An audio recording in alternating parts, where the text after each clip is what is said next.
Salut à tous, c'est Kazin, j'espère que vous allez bien. Aujourd'hui, on va parler de la série qui vient de sortir maintenant depuis quelques jours, voire quelques semaines, Evolution Apaldea EV2. Et je vais te proposer, on va dire, un top 5 des cartes les plus chères de la série. Et en fin de vidéo, je te proposerai 2-3 cartes les plus prometteuses qui peuvent peut-être jouer les outsiders dans ce classement dans les semaines à mois à venir. Alors franchement, pour la 5e position, j'ai dû choisir, il y en a énormément des cartes qui pourraient rentrer dans la 5e position, mais il faut bien faire un classement, et je me suis dit que celle-ci était plutôt un petit peu, plutôt atypique, plutôt sympathique.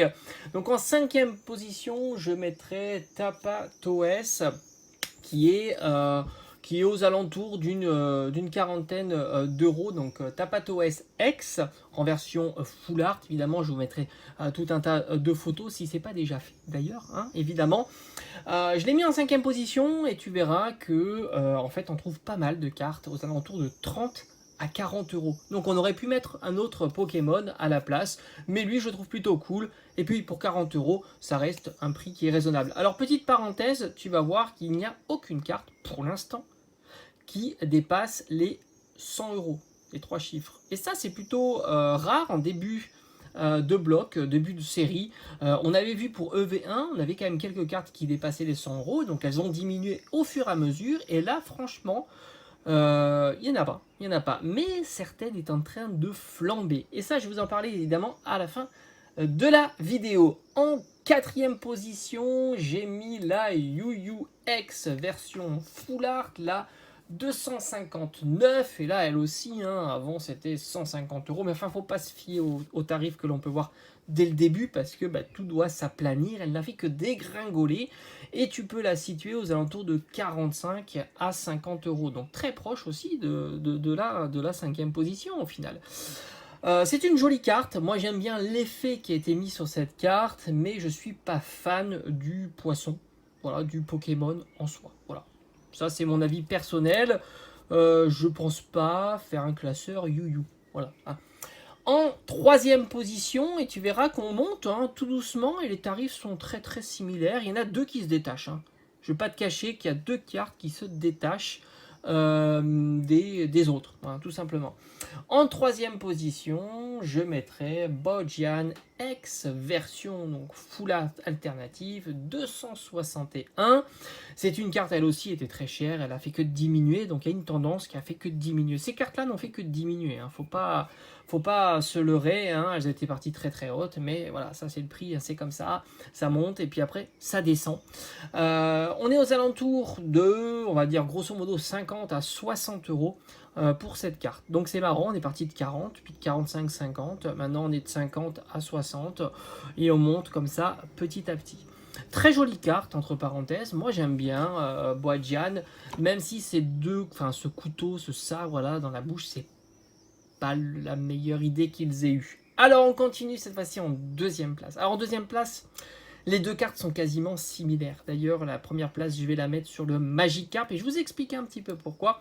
Mais en 2e position, je mettrai Machine numéro 269, la Full Art Alternative Dresseur. Elle aussi, elle a subi l'effondrement hein, de sa valeur et elle tourne aux alentours de 80-90 euros pour cette carte-là. Bon, moi, je ne suis pas spécialement fan des cartes dresseurs, vous le savez, et pourtant je les drop assez régulièrement. Pas elle, mais en tous les cas, je les drop assez régulièrement. Mais c'est vrai que c'est une carte que j'apprécie pas spécialement. Même si les petits puddings à l'effigie de Pikachu et de Evoli, je trouve ça plutôt rigolo. Mais j'irai pas mettre 80 euros pour cette carte-là, ça c'est certain. Sans compter que je suis pas sûr que dans les mois à venir, elle soit au même tarif. Voilà. On sait que... Alors, il y a des cartes dresseurs qui coûtent très très cher. Attention, hein, vous allez sur des séries même récentes, hein, du Soleil et Lune. J'ai en tête, je crois, Duo de Choc ou Éclipse Cosmique, des séries comme ça où les cartes dresseurs coûtent assez cher. Mais Mimosa a bien diminué. Hein. D'ailleurs, je t'invite à regarder le top 5 des cartes EV1 que j'ai fait sur la chaîne. Mimosa a bien diminué et celle-ci est en train de petit à petit de diminuer aussi. Mais j'ai l'impression qu'elle est un peu plus solide que Mimosa. Et en première position, le Magikarp, magnifique carte, j'ai eu la chance de la voir en ouverture et ça fait super plaisir. Alors cette carte là, pour l'instant, tu peux la trouver aux alentours de 90 euros, mais c'est une carte qui ne fait que grimper. J'ai loupé le coche, j'aurais pu l'avoir vers les 25-30 euros. Et puis je me suis dit 25-30 euros pour une petite secrète, ça reste une étoile hein, comme ils mettent ici. Bah, j'ai trouvé ça un petit peu cher et je pense qu'on était nombreux à se dire que c'était un petit peu cher. Et puis au final, on s'en mord un peu les doigts puisque c'est monté. Bon, moi je l'ai eu en ouverture donc ça va. Je rattrape un petit peu le coup. Elle est vraiment magnifique. Hein. Elle est vraiment très très belle et celle-ci ne fait que de monter. Donc là, elle est aux alentours de, on va dire 90 euros. Mais c'est vrai que sa tendance ne fait qu'augmenter comparativement à toutes les autres cartes. Mais toutes. Hein. Je crois qu'il n'y a aucune carte qui a... Ah si, je vais vous en parler des outsiders. La plupart des cartes n'ont fait que diminuer, sauf celle-ci. Alors moi, franchement, du top 5, je pense qu'il va changer. Hein, ça, c'est clair. J'en referai une vidéo du top 5 d'ici un mois pour voir un petit peu l'état des lieux. Je me fais pas trop d'illusions. Je pense qu'il y a beaucoup de cartes qui vont prendre la place de la position 5, 4 et 3. Je pense que c'est possible que 5, 4, 3, ça bouge. À voir, peut-être que je me trompe. Hein. Lui, j'ai l'impression qu'il est en train de monter. Est-ce qu'il continuera à monter? J'en sais rien. Mais c'est probable quand même. Et Machine, je pense qu'elle risque de diminuer aussi. Voilà, ça c'est un petit peu un sentiment que j'ai, je me base sur rien du tout, hein, mon sentiment par rapport à cette série. Alors c'est une série qui est tout à fait différente de V1, c'est une série il y a énormément de cartes sympas, il faut le dire, et il y a aussi énormément de cartes qui sont aux alentours d'une quarantaine d'euros. Alors maintenant les outsiders, j'en verrai quelques-uns. Des Pokémon plus traditionnels, plus anciens. En première position d'outsider, et je pense qu'il va aller gratter sa place, et je pense qu'il pourrait l'être même déjà dans le classement, c'est le Tyrannosif. Le Tyrannosif qui est magnifique, franchement c'est une très très belle carte, je vous la mettrai évidemment en image. Hein.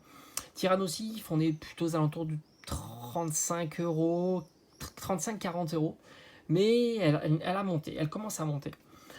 Et je vous ai dit, hein, c'est une très belle carte. En deuxième outsider, je mettrai évidemment le Raichu. Alors Raichu, il a diminué, mais il reste assez solide, aux alentours de 30-40 euros. Et c'est une magnifique carte. Et c'est vrai que c'est possible qu'elle rentre dans le top 5 des cartes sympathiques à collectionner.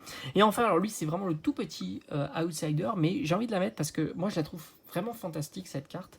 Je l'ai rentrée il n'y a pas très très longtemps. Elle est aux alentours d'une quinzaine d'euros. Mais elle est tellement belle que je me dis c'est pas possible qu'une carte aussi jolie avec un Pokémon quand même populaire reste à ce prix là. C'est la Némélios. Alors peut-être que je vais me planter hein, parce que on pouvait même la trouver à moins de 15 euros. Hein. Je pense elle est descendue au plus bas vers les 10 euros. Je pense qu'on pouvait la trouver entre 10 et 15 euros. Mais là, celle-ci, quand je l'ai vue, je me suis dit, elle est vraiment super super belle. Et je me dis, elle pourrait aller taquiner certaines cartes un peu plus chères. Pourquoi pas monter progressivement, 20-25 euros, peut-être 30 euros. En tous les cas, je la trouve très très jolie et je mettrai ces trois outsiders, Raichu, Tyrannosif et Némélios. Alors pour Némélios, évidemment, je mets une grosse parenthèse hein, parce qu'elle vient de loin. Mais franchement, elle est tellement belle que je me dis c'est pas impossible. Le Pokémon est super bien réalisé, le décor au fond est superbe, c'est une carte splendide et j'ai envie de te dire, sur cette série-là, c'est pas les cartes alternatives qu'on a l'habitude de voir dans le haut du classement qui ont l'air de prendre, c'est plutôt les Pokémon un peu traditionnels, le Magikarp, le Raichu, le Tyrannosif, et pourquoi pas un Némélios qui a l'air de se positionner tranquillement. On verra si je me suis planté dans un mois, c'est fort possible, hein, évidemment. Mais en tous les cas, c'est une série qui est plutôt jolie. Et je pense que c'est une série qui a de l'avenir dans la collection, que ce soit en scellé ou à l'ouverture. Et je te dis à bientôt, comme d'habitude sur la chaîne. Allez, ciao ciao!